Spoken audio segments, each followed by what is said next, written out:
TV Crazy Man here. In this video, we look at the funniest classic TV guest stars to appear on the comedic 60s Western F Troop that starred Larry Storch, Forrest Tucker, Ken Berry, and Melody Patterson. Relive old memories and old laughs from yesteryear. Without further ado, let's get started. Wrongo! Wrongo? Henry Gibson guest starred as Wrong Starr in the episodes Wrong Starr and The Lady in Black, and in The Return of Wrong Starr. Wrongo's name was a play on the Beatles drummer Ringo Starr. Wrongo was jinxed and was the unluckiest man in the whole army, a perfect candidate for F Troop. Burn down.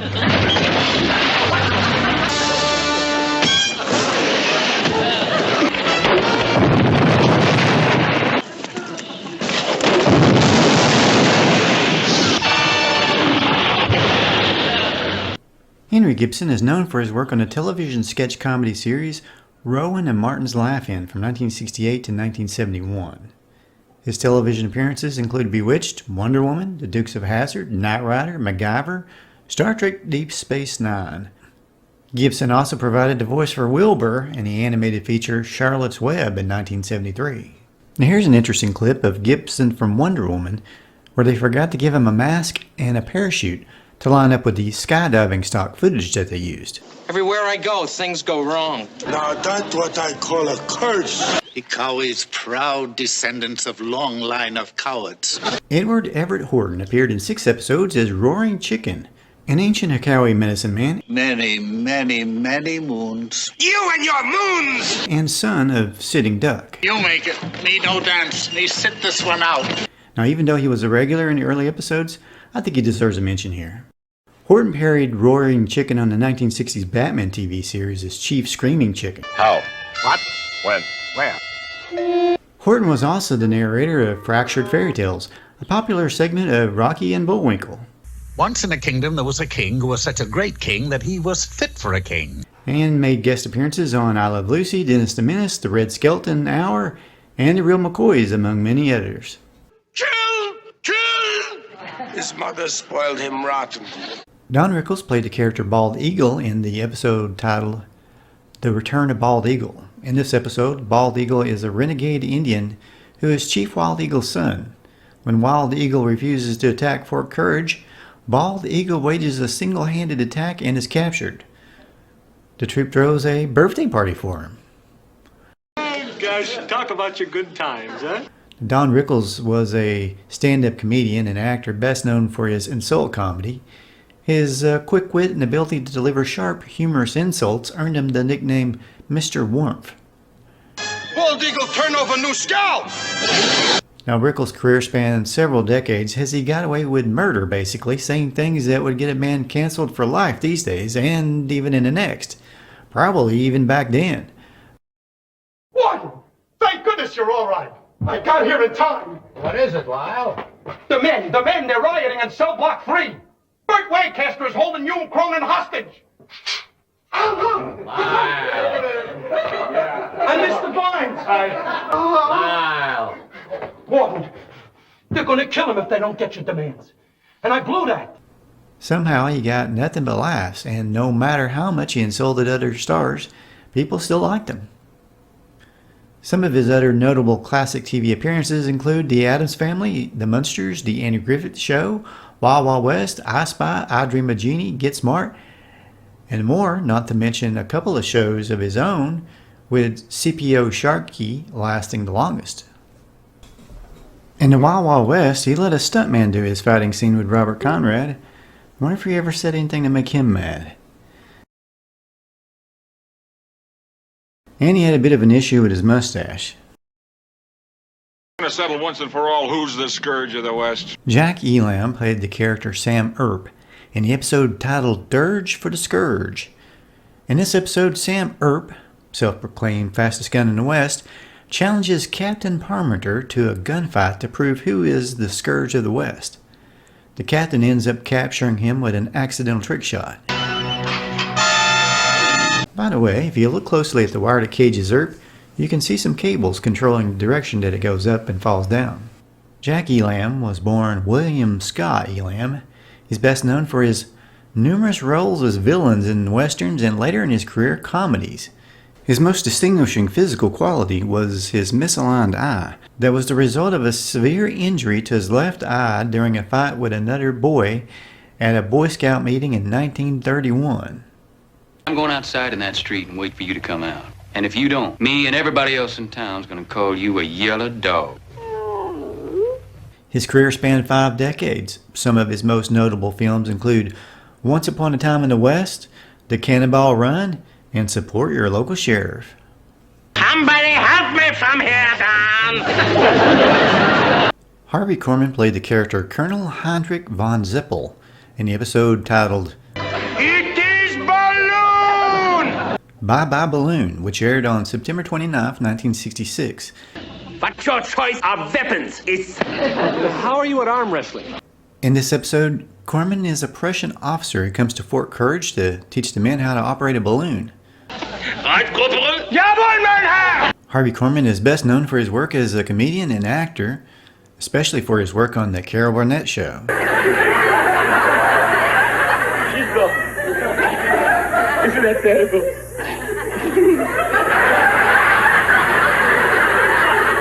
Just a minute ago, she was with us singing and laughing. She's still laughing.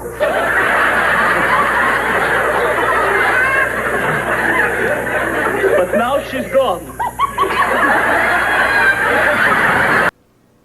He was a main cast member on the show from 1967 to 1977, alongside Carol Burnett, Tim Conway, and Vicki Lawrence.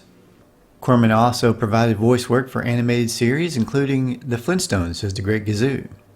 Korman was also known for his ability to improvise and ad-lib during his performances, and for not being able to control his laughter at Tim Conway. Hurry, oxygen. Hurry. Mouth-to-mouth resuscitation.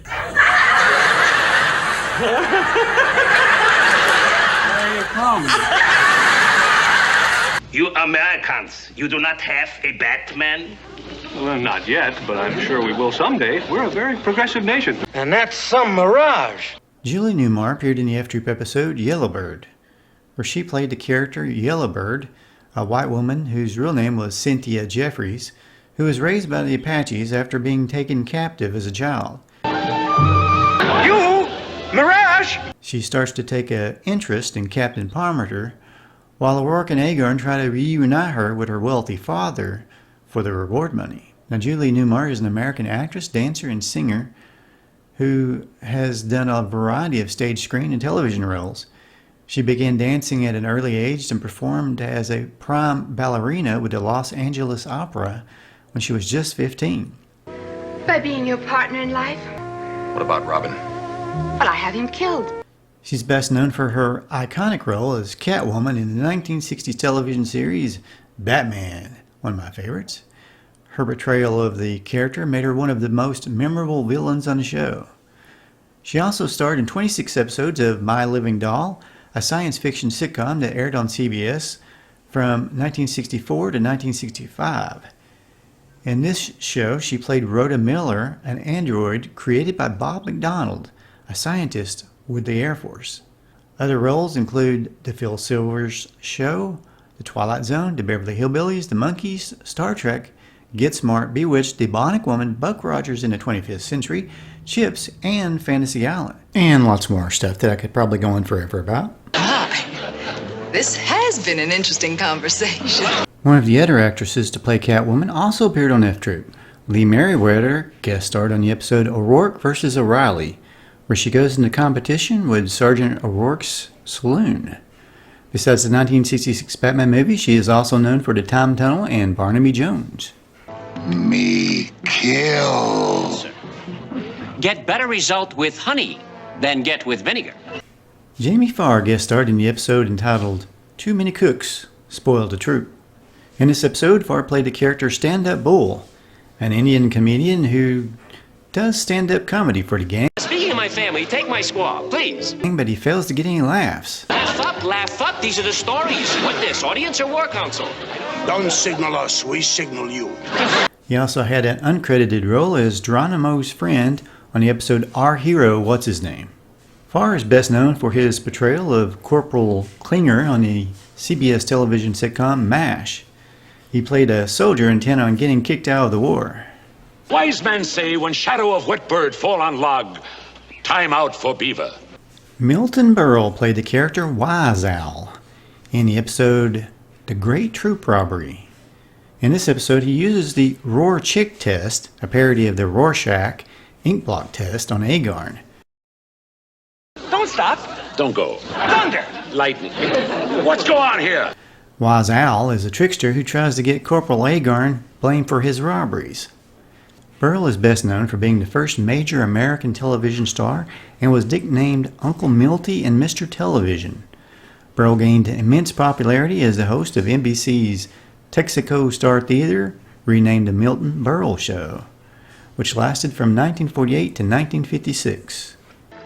Lived through 147 burning hot summers. And 147 freezing cold winters. And you call that living? Phil Harris played the character Flaming Arrow in the episode What Are You Doing After the Massacre, which aired on January 19th, 1967. In this episode, Flaming Arrow is a 147-year-old Hakawi chief who wants to land at Fort Courage sits on.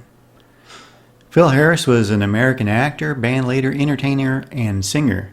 He's best known for the Jack Benny radio program, voice acting for Disney animated movies, and his song, The Thing. If you'd like to know about Vincent Price's guest appearance on F Troop and the later Ghostbusters TV series that starred Larry Storch and Forrest Tucker, check out my video from F Troop to Ghostbusters. And if you want lots more fun facts and goofs, check out my F Troop series facts and goose video. Thanks so much for watching TV Crazy Man channel. Please subscribe, hit like, and comment. Let me know what you thought about the video. We focus on classic TV and movies. Thank you for watching and have a great day.